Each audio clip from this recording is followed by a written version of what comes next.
Very good afternoon. स्वागत है आप सभी का एक बार फिर से स्वास्थ्य सारथी कार्यक्रम में। और ठीक हर बुधवार की तरह आज एक बार फिर से मैं आप पहुंची हूं अमृतधारा माय हॉस्पिटल में। और आज की वीडियो बहुत ज़्यादा इंटरेस्टिंग रहने वाली है क्योंकि मेरा बैकग्राउंड आप देख पा रहे होंगे और आप समझ ही गए होंगे कि आज जो डॉक्टर हमारे साथ जुड़ेंगे वो और कोई नहीं बल्कि जाने माने चाइल्ड स्पेशलिस्ट हैं, यानी बाल रोग विशेषज्ञ हैं। डॉक्टर मोहित गुप्ता इस वक्त मेरे साथ हैं, जो पिछले 4 सालों से अमृतधारा माय हॉस्पिटल करनाल में अपनी सेवाएं दे रहे हैं। और देखिए, जाहिर सी बात है, जब भी घर में बच्चे का जन्म होता है तो हर माँ बाप इस टेंशन में जरूर आ जाते हैं कि हमारा बच्चा सही से ग्रोथ करेगा या नहीं करेगा, उसकी डाइट बिल्कुल सही रहे, उसको किसी तरीके की कोई दिक्कत ना हो, वो समय पर बोलना शुरू कर दे, उसकी हाइट प्रॉपर हो बाकी बच्चों की तरह और वो बाकी बच्चों की तरह एक्टिव भी रहे। और आपके तमाम सवालों के जवाबों के साथ आज हम जुड़ेंगे सर से। हेलो सर, कैसे हैं आप? बहुत बढ़िया, आप सुनाइए। बहुत बढ़िया सर। सर देखिए, जिनके भी घर में छोटे बच्चे हैं जो इस वक्त इस वीडियो को देख रहे हैं, स्पेशली उनके मम्मी पापा या फिर उनके जो गार्डियंस हैं, उनके पेरेंट्स हैं, ऐसे में हर किसी का सवाल यही रहता है कि हल्की खांसी, बुखार, जुकाम, ये सब तो होता रहता है। लेकिन सबसे पहले, क्योंकि मैं आज जिन बच्चों के बारे में बात करने वाली हूँ, न्यू बॉर्न बेबी से लेकर 13-14 साल तक के जो बच्चे हैं उनके बारे में हम बात करेंगे। और सर, जब बच्चे का जन्म होता है सबसे ज़रूरी होती है वैक्सीनेशन। ऐसे में वैक्सीनेशन के बारे में आप क्या बताना चाहेंगे? देखिए, आजकल हम बात करें कि बहुत सारी वैक्सीनेशन हमारे पास अवेलेबल है। गवर्नमेंट बहुत सारी वैक्सीन हम बच्चों को हम लगा रहे हैं। BCG जैसे टीबी के खिलाफ, polio, diphtheria, pertussis, tetanus, hepatitis B, measles, measles and तो ये सारी वैक्सीनेशन जो भी हमारे को अवेलेबल है गवर्नमेंट में, हर बच्चे को हमारे को लगनी चाहिए। हमारा टारगेट होना चाहिए कि कोई भी बच्चा इन वैक्सीनेशन के छूट ना जाए। हर बच्चे का ये हक है वैक्सीनेशन, क्योंकि वैक्सीनेशन जिस बच्चे को लगी होती है उन्हें आगे ये बीमारियों से रोकथाम रहता है। इसके अलावा कुछ वैक्सीनेशन हैं जो गवर्नमेंट सेक्टर के अलावा प्राइवेट सेक्टर में मिलती है, जैसे typhoid, flu and meningococcal, hepatitis, पीलिया की हेपेटाइटिस ए की वैक्सीन। तो हमें ये भी, अगर हम निकटतम डॉक्टर अपने प्राइवेट में हम ये कंसल्ट कर सकते हैं और बच्चों को ये वैक्सीन भी लगवा सकते हैं। बेबी का बर्थ होने के बाद सर सबसे पहली जो वैक्सीनेशन होती है वो किस टाइम पीरियड में होती है? आइडियली हमारा टारगेट ये रहता है कि सरकार भी ये चाहती है कि हर बच्चे को पैदा होते ही 24 घंटे के अंदर हम वैक्सीनेट कर दें, जिसमें बेसिकली जन्म होते ही हम 3 वैक्सीन बच्चे को लगाते हैं। BCG जो टीबी के लिए होती है, ओरल पोलियो वैक्सीन, और इसके अलावा हेपेटाइटिस बी जो काली पीलिया के लिए होती है। जी सर, पेरेंट्स ये भी चाहते हैं कि गर्मियों में बच्चों को गर्मी ना लगे और सर्दियों में बच्चों को ठंड ना लगे। अब गर्मियों में सबसे ज़्यादा जो दिक्कत देखने को मिलती है वो होती है जॉन्डिस की, पीलिया की। ऐसे में धूप दिखाना बच्चे को कितना ज़्यादा ज़रूरी होता है? देखो, जो बेसिकली हम पीलिया की बात कर रहे हैं, देखो पीलिया हम बात करें दो तरह का होता है। एक होता है नवजात शिशु में और एक बड़े बच्चों में, अडल्ट्स में जो होता है। नवजात शिशु में जो पीलिया होता है उसका अलग कारण होता है, क्योंकि बच्चों का खून ज़्यादा होता है, वो खून टूटता है, उस कारण पीलिया बनता है। तो ऐसे में बेसिकली हम बात करें कि हर बच्चा जो बच्चा पैदा होता है उसको पीलिया होता है, क्योंकि वो खून टूटना एक नेचुरल फिनोमिना है। तो अगर उसमें क्या होता है, लेकिन हम ये मानते हैं कि ऑलमोस्ट हम देखते हैं कि 90% जो बच्चों में पीलिया होता है वो अपने आप ठीक हो जाता है, उसके लिए कुछ अतिरिक्त करने की आवश्यकता नहीं है। लेकिन कुछ केसेस में जिसमें पीलिया ज़्यादा बढ़ जाता है, उसमें बच्चे को मशीन में रखना पड़ता है, नीली रोशनी में, जिसमें पीलिया का इलाज होता है। तो हम ये कहते हैं कि हम एक सेइंग है कि धूप लगाने से बच्चे को पीलिया ठीक हो जाता है। लेकिन हम बात करें कि जो नीली रोशनी पीलिया के नवजात शिशु में पीलिया के लिए कारगर होती है, काम करती है, वो उसमें बहुत नामात्र के कारण बराबर होती है। तो ऐसे हम कहें कि धूप के कारण पीलिया ठीक हो जाता है नवजात शिशु में, तो ये थोड़ा सा रॉन्ग सेइंग है। तो उसमें बिल्कुल नीली रोशनी बहुत कम होती है, तो उसका इतना फायदा नहीं होता। वैसे धूप अच्छी होती है? धूप तो अच्छी होती है, हमारे को विटामिन डी वगैरह मिलता है। कौन से समय की सर? पूरे दिन की अच्छी होती है। पूरे दिन की, कभी भी? हाँ जी। और बात करें हम बड़े बच्चों की पीलिया की, तो इनमें यूजुअली पीलिया के अलग अलग कारण रहते हैं। अगर हम बहुत नॉर्मली बच्चों में देखें तो हेपेटाइटिस ए, जो वायरल हेपेटाइटिस जिसको हम हैजा कहते हैं, वो बच्चों में बहुत कॉमन है। बेसिकली अगर हैजा का हम रोकथाम करना है, अगर हमें कारण, because it's a water borne disease, गंदा खाने पीने से होती है, तो अगर हम पानी का अच्छा और सैनिटेशन वगैरह हम प्रॉपर मैनेज करते हैं तो चांसेस हैं हम बच्चों को इन चीज़ों से बचा सकें। सर, जितने भी पेरेंट्स इस वक्त इस वीडियो को देख रहे हैं, उन्हें बच्चों के लिए किन किन बातों का ध्यान रखना चाहिए गर्मी के मौसम में, और बच्चों को खुद कैसे अपना ध्यान रखना चाहिए? तो गर्मियाँ हम देख रहे हैं कि अब ऑलरेडी टेम्परेचर 40 डिग्री सेल्सियस से ऊपर आ चुका है। तो सबसे बड़ी बात है कि बिकॉज ऑफ गर्मी के कारण हम बच्चे डिहाइड्रेटेड हो जाते हैं, और बच्चे बेसिकली हम अगर कंपैरिजन करें एडल्ट से, तो उतना ओरल इंटेक वगैरह इनका उतना अच्छा नहीं रहता, उतना ध्यान नहीं देते। तो हमें गर्मी में हमेशा ध्यान रखना है कि बहुत ज़्यादा जब गर्मी के टाइम में, आफ्टरनून का टाइम है, तो बच्चों को घर से जितना मिनिमम हो सके उतना अवॉइड करें, निकालें बाहर घर से। इसके अलावा अच्छा पौष्टिक खाना घर पे ताज़ा बना हुआ वो खिलाएं, और वाटर इंटेक का हम ध्यान रखें कि जितना डेफिनेटली कि फास्ट फूड कभी भी किसी भी मौसम में बहुत अच्छा नहीं रहता। दूसरी बात है, हम गर्मियों के मौसम में देखते हैं कि बच्चों के पेट भी बहुत ख़राब हो जाते हैं, क्योंकि खाना गर्मी है, इन्फेक्शन होने के चांसेस ज़्यादा रहते हैं, water borne food borne disease ज़्यादा होती हैं। तो इसलिए घर का बना हुआ ताज़ा खाना बेहतर है, जितना हम बाहर का अवॉइड कर सकें उतना अच्छा रहेगा। चलिए सर, एक बार जो लाइव में कमेंट्स आ रहे हैं लोगों के, उनके सवालों के जवाब देते हैं। सबसे पहला सवाल सर यही है कि बच्चा 3 साल का है और अभी तक बोलता नहीं है, इसके लिए क्या करें? देखिए, स्पीच डिले है। अब ये देखना होगा कि 3 साल का बच्चा है तो उसमें बोलना कई कारणों से कम हो सकता है। कई बार क्या होता है कि बच्चे का दिमाग कम विकसित है, ऐसे बच्चे की पूरी ओवरऑल ग्रोथ ही हमारी कम रहती है। समटाइम्स क्या होता है कि हम देखते हैं परिवारों में भाई कि बच्चे की बाकी माइलस्टोन्स हम कहते हैं कि बच्चा चलना फिरना ठीक है, गर्दन से सही संभालना शुरू करा, सोशलाइजिंग सब कुछ ठीक है, सिर्फ बोल कम रहा है। तो कई बार स्पीच डिले बच्चों में कॉमन भी होता है, तो कई बार फैमिलीज़ में रन करता है।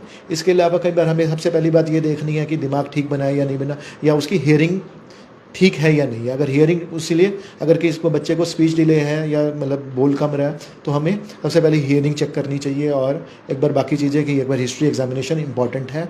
अगर खाली स्पीच डिले है तो स्पीच थेरेपी हम करा सकते हैं, जो बच्चे को बोलने में मदद कर सकते हैं। बोलना सर इस पर भी डिपेंड करता है कि बच्चा एक्टिव कितना है, बाकी बच्चों की तरह है या नहीं?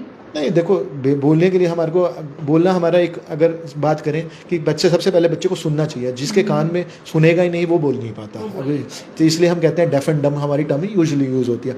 देन अगर हम सुनने के बाद जो आवाज़ है वो हमारे प्रोसेसिंग दिमाग में होती है, तो जिसकी माइंड पे कोई इफेक्ट है, जैसे कई बार बच्चे पैदा होने पर रोते नहीं है, दिमाग का कोई शीशा काम नहीं कर रहा, तो ऐसे बच्चे में डिले हो सकता है। अगला जो सवाल है सर वो ये है कि मेरे बच्चे को कब्ज की दिक्कत है, उसकी उम्र 4 साल की है, क्या करें? देखिए, बच्चों में कॉन्स्टिपेशन एक कॉमन चीज़ है, क्योंकि क्या है कि बच्चे बहुत अच्छा खाते पीते नहीं है। जैसे आपने पहले कहा फास्ट फूड, मतलब फास्ट फूड पे ज़्यादा ध्यान रहेगा। और मैं बात करूं जो उनकी फाइबर कंटेंट जो डाइट में रहता है वो बहुत कम रहता है। तो बेसिकली देखो, कॉन्स्टिपेशन के लिए हम मेडिसिन डेफिनेटली दे सकते हैं और मेडिसिन कारगर है, लेकिन अगर हम लॉन्ग टर्म सोल्यूशन चाहते हैं तो उसके लिए हमारे को डाइटरी मॉडिफिकेशन करनी पड़ेगी। हमें उसको बच्चे का खाना पीना सुधारना पड़ेगा ताकि वो ज़िंदगी भर ठीक रहे। इसके लिए आप उसको ज़्यादा पानी दीजिए, फाइबर ज़्यादा दीजिए, फ्रूट्स दीजिए, सैलेड रोज़ खिलाइए, पपीता वगैरह दीजिए। तो इन चीज़ों से जैसे जैसे सेलुलोज फाइबर बॉडी में जाएगा, स्टूल का वॉल्यूम बढ़ेगा, उसमें वाटर रिटेन होगा, तो कॉन्स्टिपेशन हमारी ठीक हो सकती है। इसके अलावा सर मैं नेक्स्ट जो क्वेश्चन रीड कर पा रही हूँ वो ये है कि गर्मियों के मौसम में बच्चों के लिए क्या सावधानी रखें। खैर ये हमारी इस पर अभी बात हुई है, ये वीडियो आप दोबारा भी देख सकते हैं किसी भी अगले सवाल के लिए। नेक्स्ट जो मैं पढ़ पा रही हूँ सर, बच्चों के लिए सबसे अच्छी डाइट क्या रहती है? एक बार डाइट के बारे में आप बताएं। देखिए, हमें बेसिकली हमें एक बैलेंस डाइट बच्चे में देनी है, जिसमें हमारा फोकस हमारी हर चीज़ पे होना चाहिए। सबसे पहली बात है, हमें किसी भी बैलेंस डाइट का मतलब हमारा ये है कि बच्चे को ताज़ा घर का खाना बना हुआ दीजिए, ठीक है, जिसमें हमारे को सारी सीरियल्स भी देने हैं, जैसे गेहूँ चावल है ना, फ्रूट्स भी देने हैं, वेजिटेबल्स भी देने हैं, नट्स भी देने हैं, और मिल्क भी देना है। तो हमारा जो बेसिकली रहेगा जो खाना का, उसमें हमारी सारी पाँचों 6 चीज़ें सारी सम्मिलित होनी चाहिए, ठीक है। फल एटलीस्ट हमें बच्चे को एटलीस्ट 3 फल डिफरेंट कलर के हमें रोज़ देने चाहिए, सीजनल फ्रूट्स देने हैं, और पैक्ड आइटम्स हम अवॉइड करें, जंक फूड हम अवॉइड करें, तो उतना बेहतर रहेगा। इसके अलावा सर मैं अगला कमेंट रीड कर पा रही हूँ, बच्चों को दस्त और खूनी दस्त लगे हुए हैं, उसके लिए क्या करें? देखो, गर्मियों का मौसम है, जैसे मैंने पहले बताया, तो इस टाइम क्या होता है कि खासकर ये फूड बॉर्न और वाटर बॉर्न बीमारियां बच्चों में होने की संभावना ज़्यादा रहती है। जैसे हम देखते हैं बच्चों में लूज मोशन बहुत हो जाता है, टाइफाइड बहुत ज़्यादा गर्मियों के सीज़न में मिलता है, अगर हम कंपेयर करें सर्दियों की बजाय, ठीक है। हेपेटाइटिस, वायरल हेपेटाइटिस ज़्यादा कॉमन है। तो ये बेसिकली हम ये बात देखते हैं कि इनमें ऐसे बच्चों में यूजुअली बीमारियाँ हो जाती हैं, लूज मोशंस, डाइसेंट्री, जिसे बेसिकली हम कहते हैं खूनी दस्त, ये भी कॉमन है। तो लूज मोशन अगर हो जाए तो बच्चे को हमें बेसिकली लूज मोशन में खतरा क्या रहता है कि बच्चों में पानी की कमी ना हो जाए। तो हमें उस टाइम बच्चे को प्रॉपर पानी देना है। बेसिकली प्रॉपर पानी क्या, लूज मोशन में हम पानी के साथ नमक भी लूज़ करते हैं, तो इसलिए हमें बेसिकली वो चीज़ें देनी है जिसमें थोड़ा पानी के साथ सॉल्ट भी हो। तो ऑप्शंस विल बी ORS, नींबू पानी, नारियल पानी, लस्सी, छाछ, ये चीज़ें हम देके बच्चे का वाटर बैलेंस बॉडी में बना सकते हैं, जिससे बच्चा डिहाइड्रेट ना हो, क्योंकि डिहाइड्रेशन से बच्चे को जान का खतरा हो सकता है। अगर उसका वाटर बैलेंस मेंटेन्ड है, अगर वायरल डायरिया यूजुअली जो होता है मोस्टली केसेस में, तो वो टाइम के साथ अपने आप ठीक हो जाता है। रह गया खूनी दस्त की बात, जिसमें खून बच्चे में दस्त में खून आ रहा है, तो बेसिकली वो बैक्टीरियल डायरिया होता है। इसमें इन चीज़ों के साथ जो पानी की हम बात करी, इसके साथ बच्चे को एंटीबायोटिक और सपोर्टिव केयर की भी जरूरत पड़ेगी। वायरल डायरिया में इनके अलावा हम ORS के अलावा एक जिंक ड्रॉप्स, जिंक भी बच्चे को देना चाहते हैं फॉर फास्टर रिकवरी। इसके अलावा सर मैं एक कमेंट और पढ़ पा रही हूँ, बच्चे को रात को सोते सोते नींद में, यानी वो यूरिन की बात कर रहे हैं कि वो बीच में ही कर देता है, और उसका इलाज क्या है, इसके बारे में एक बार बताइए। देखो, जो रात को बच्चे बिस्तर में सुसु कर देते हैं, जैसे जिसको हम बेसिकली हमारी लैंग्वेज में नॉक्टर्नल एन्यूरेसिस कहते हैं, तो ये बच्चों में ना, छोटे बच्चों में कॉमन होता है, और नॉर्मली हम मान के चलते हैं कि 6 साल तक बच्चा ऐसा कर सकता है, क्योंकि उसका जो बेसिकली दिमाग का जो कंट्रोल है ब्लैडर पे वो नहीं आता है। तो बेसिकली इसका इलाज क्या है कि हमें ये देखना है कि बच्चे को ना, हमें चाय, कॉफ़ी और जो ये कैफ़ीन प्रोडक्ट्स हैं वो देने हैं, नहीं देने होते हैं, ये अवॉइड करेंगे। उसके बाद 6 बजे के बाद हम ये कहते हैं कि बच्चा अगर हम 9-10 बजे छोड़ा है, तो हम 5-6 बजे के बाद उसका लिक्विड्स बिल्कुल मिनिमाइज़ कर देते हैं। उसको देना है, जैसे आपने मिल्क देना है, पानी देना है, वो हम कहते हैं कि उससे पहले दे दीजिए, क्योंकि जो 6 बजे के बाद लिक्विड लेगा, जो यूरिन बनेगा, तो वो फिर अदरवाइज़ वो रात को बच्चा करता रहेगा।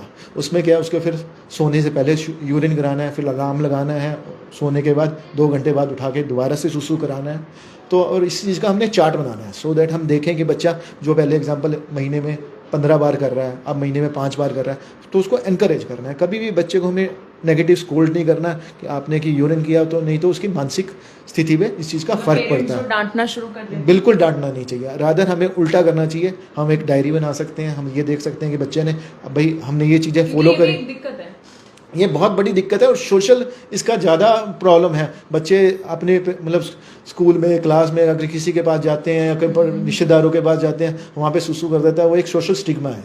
तो इसलिए बच्चे को हमें स्कोल्ड नहीं करना, उसमें डायरी बना के हम चीज़ें करें, उसको लिखें कि कितनी बार सुसु किया है, और हम ये देखें कि हाँ भाई एग्जाम्पल मंथली अगर हमने देख रहे हैं ये बच्चा कम कर रहा है, तो उसे हमें प्रोत्साहित करना है, ताकि बच्चा खुद इस चीज़ के लिए एक्टिवेट हो सके। इसके अलावा सर कई बार पेरेंट्स को ये भी टेंशन होती है कि बाकी बच्चों की तरह उनके बच्चों की प्रॉपर ग्रोथ नहीं हो पा रही। अब ग्रोथ में आता क्या क्या है, ये आप एक बार बताइए। देखो, अगर हम बात करें, हम पेरेंट्स हमारे पास आते हैं मोस्टली 2 प्रॉब्लम्स के साथ, कि वेट कम है, हाइट कम है।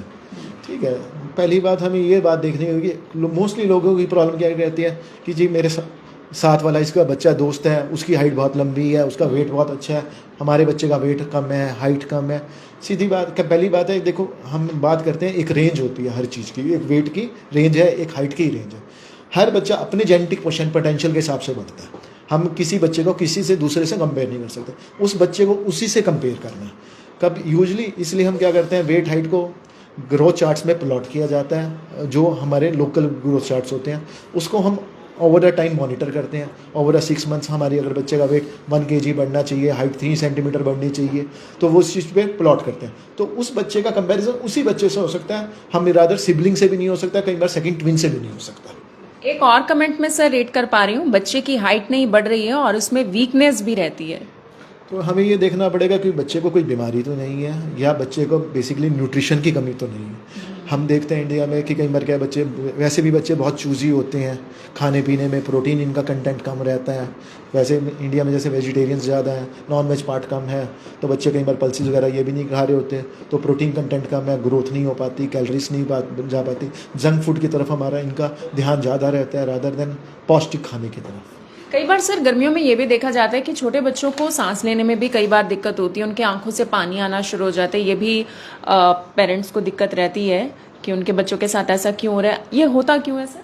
देखिए, खासकर क्या है, जिस टाइम हम अब बात कर रहे हैं, आज 23 अप्रैल है, गर्मियों का मौसम है, अभी फसल कट रही है गेहूं की, तो क्या होता है, गेहूं की फसल, पोलन ग्रेन्स आते हैं, हवा में आ जाते हैं, मिक्स हो जाते हैं, तो जैसे बच्चों को जैसे अस्थमा की या एलर्जी की प्रॉब्लम रहती है, तो इनमें क्या है, जैसे ये इनहेल करते हैं, इनको सांस की प्रॉब्लम आ जाती है, आंखों में ये लगते हैं, तो वो रेडनेस वगैरह आ सकती है। तो बेसिकली जितना बच्चे मास्क वगैरह पहने, बाहर जितना आउटडोर अवॉइड करें, जिन बच्चों को ऐसी प्रॉब्लम है, आंखें बार बार धोएं, इन चीज़ों से ये प्रिवेंट कर सकते हैं। इसके अलावा सर आपसे ये ज़रूर जानना चाहूँगी कि अब जो ये मौसम चल रहा है, अब धीरे धीरे लगातार एक्सट्रीम गर्मी आती जा रही है, सबसे ज्यादा पेरेंट्स किन दिक्कतों को लेकर अपने बच्चों को यहाँ पर पहुंच रहे हैं? क्या सबसे ज्यादा दिक्कत देखने को मिल रही है? ये नॉर्मली देखो, मैंने अभी बताया जैसे मौसम चेंज हो रहा है, water borne food borne problems ज़्यादा आ रही हैं, तो बच्चे लूज मोशंस के साथ बहुत आ रहे हैं, फीवर के साथ, typhoid, viral hepatitis, these are the common problems जिसके साथ पेरेंट्स बच्चों को लेके आ रहे हैं। अगर हम इन चीज़ों का ध्यान रखें, खाना पीना अच्छा रखें, पौष्टिक खाना बच्चों को दें, गर्मी के टाइम हाइड्रेशन मेंटेन रखें, बच्चों को अवॉइड एक्सपोजर करें जब 42-45 डिग्री टेम्परेचर आ रहा है, और बाहर भेजें ना बच्चों को ज़्यादा, तो बेहतर रहेगा कि हम इन सब चीज़ों से, उपायों से बच्चे को बीमारियों से बचा सकते हैं। डॉक्टर मोहित, इतनी देर से हमारी डिस्कशन लगातार चल रही है और जितने भी हमारे व्यूवर्स हैं वो ये ज़रूर जानना चाह रहे होंगे कि अमृतधारा माय हॉस्पिटल में डॉक्टर मोहित गुप्ता किन टाइमिंग्स में यहाँ पर अवेलेबल रहते हैं, क्या कुछ टाइमिंग्स रहती हैं और डे में कौन कौन से डेज में आप रहते हैं? I am available all 7 days. OPD will be is 10 AM to 2 PM in the morning and 5 PM to 7 PM in the evening. अब इसके अलावा इमरजेंसीज के लिए हमेशा उपलब्ध है। लास्ट में कुछ कहना चाहेंगे सर व्यूवर्स को? बेसिकली बच्चों को, मेरा यही कहना है कि बच्चों को पौष्टिक खाना दीजिए, हाइड्रेशन दीजिए, फैमिली टाइम बनाइए, इकट्ठे मिलके बैठ के खाना खिलाना चाहिए रादर देन अलग अलग टाइम पे, और जंक फूड को जितना हम अवॉइड कर सकें उतना अच्छा रहेगा। Thank you so much sir, thank you. ये थे डॉक्टर मोहित गुप्ता, जाने माने चाइल्ड स्पेशलिस्ट यानी कि बाल रोग विशेषज्ञ, जिनसे बहुत एक हेल्दी डिस्कशन आज रही है आप सबके बच्चों को लेकर, और बच्चों को किन किन बातों का ध्यान रखना चाहिए इस बदलते मौसम में और इस आने वाली भयंकर गर्मी में, इसको लेकर भी हमारी बातचीत हुई। और नेक्स्ट जो सेशन रहने वाला है वो और भी ज्यादा इंटरेस्टिंग रहने वाला है, क्योंकि doctor Nidhi and doctor Prableen जो कि गायनी डिपार्टमेंट से हैं वो हमारे साथ जुड़ेंगे अगले बुधवार को। तो स्टे ट्यून और इस वीडियो को भी शेयर करना ना भूलें। आप सभी लोगों का धन्यवाद।